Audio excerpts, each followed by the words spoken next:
रुको, आगे ना बढ़ो। तुम यहाँ इत्फाकन नहीं पहुंचे। अगर तुम्हारा दिल थक चुका है, अगर तुम्हारी रूह खामोशी से राहत मांग रही है, तो ये पैगाम, हाँ यही पैगाम उस ज़ात ने तुम्हारे लिए बेचा है जो अपने बंदे को कभी तन्हा नहीं छोड़ती। शायद तुम इस मकाम पर हो जहाँ सब कुछ टूटता दिखाई देता है। शायद सजदे की तन्हाई में तुमने आंसुओं के साथ पुकारा, या अल्लाह, मैं अब मजीद नहीं सह सकता। शायद तुम्हारे इर्द गिर्द कोई भी वो लड़ाइयाँ नहीं देखता जो तुम लड़ रहे हो। शायद तुम्हारे सीने में एक तूफान समाया है जिसका किसी को इल्म ही नहीं। लेकिन सुनो, ये जो तुम पढ़ रहे हो, यही वो उम्मीद है जो अल्लाह तुम्हारे लिए भेजता है जब तुम हार मानने के करीब होते हो। ये कोई इत्तेफाक नहीं, तुम्हारे लिए ये पैगाम इस लम्हे, इसी हालत में सुनना मुकद्दर था। आखिर तक रहो, क्योंकि तुम्हारा दिल जो जख्मी और थका हुआ है, इसे अब ये सुनने की ज़रूरत है। तुमने मजबूत रहने की कोशिश की, तुमने दुआएं मांगी, यहाँ तक कि तुम्हारी आवाज़ कांपने लगी। तुमने रो रो कर आंसू ख़त्म कर दिए। तुमने सब्र किया, यहाँ तक कि सब्र तुम्हें तोड़ता दिखाई दिया।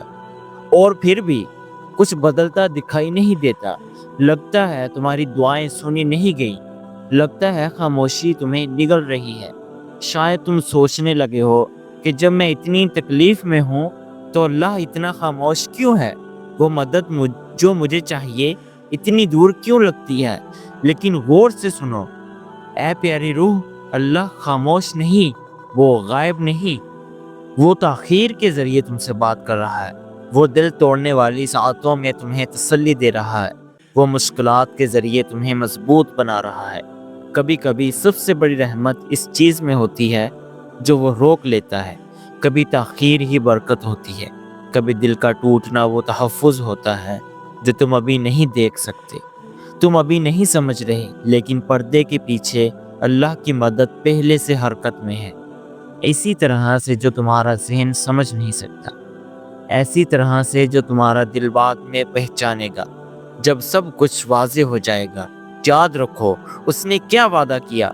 बेशक दुश्वारी के साथ आसानी है, मुश्किलात के बाद नहीं बल्कि इसके साथ। इसका मतलब है कि आसानी तुम्हारे साथ सफ़र कर रही है। वो अभी पूरी तरह नज़र नहीं आएगी, वो छुपी हुई है, तुम्हारे सब्र के अंदर लिपटी हुई, तुम्हारे ईमान के साथ परवान चढ़ रही है, तुम्हारी जद्दोजहद के पीछे बन रही है। शायद तुम आज रात इसे महसूस ना करो, शायद कल तुम इसे ना देखो, लेकिन तुम्हारी दुआ सुनी जा चुकी है। हर वो दुआ जो तुमने सरगोशी में मांगी, हर वो आंसू जो छुप कर गिरा, हर वो या अल्लाह जो तुमने टूटी आवाज़ में कहा, इसमें से कुछ भी ज़ाय नहीं हुआ, कुछ भी नज़रअंदाज नहीं हुआ। जवाब आ रहा है बिल्कुल सही तरीके से, बिल्कुल सही वक्त पर, ना एक लम्हा पहले ना एक लम्हा बाद। अल्लाह उम्मीद खामोशी से बेचता है। कुरान की एक आयत के ज़रिए जो तुम्हें लगेगी कि बस तुम्हारे लिए लिखी गई, किसी शख्स के ज़रिए जो ना दानस्ता वही कहे जो तुम्हारे दिल को चाहिए था। इस पैगाम के ज़रिए जो तुम तक उस वक्त पहुंचा जब तुमने सोचा कि एक कदम और नहीं चल सकते।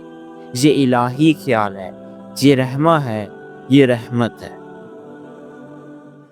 इस पैगाम को पसंद करो अगर तुम्हारे दिल को आज इसकी ज़रूरत थी, ताकि ये किसी और रूह तक पहुँचे जो एक निशान की तलाश में हो। क्योंकि कभी कभी एक छोटी सी याद दहानी किसी दिल को मुकम्मल टूटने से बचा लेती है। अब हिम्मत ना हारो, तुम बहुत दूर तक आ चुके हो। तुम्हारा सब्र रायगा नहीं गया, तुम्हारी दुआएं नज़रअंदाज नहीं हुई, तुम्हारा दर्द नज़र से ओझल नहीं रहा। ये वो जगह नहीं जहाँ तुम बिखर जाओगे, ये वो जगह है जहाँ तुम दोबारा उठोगे। ये वो लम्हा है जहाँ अल्लाह तुम्हें गिनने से पहले थाम लेता है। यही है वो तरीका जिससे अल्लाह उम्मीद बेचता है। अगली वीडियो के लिए अल्लाह हाफिज़।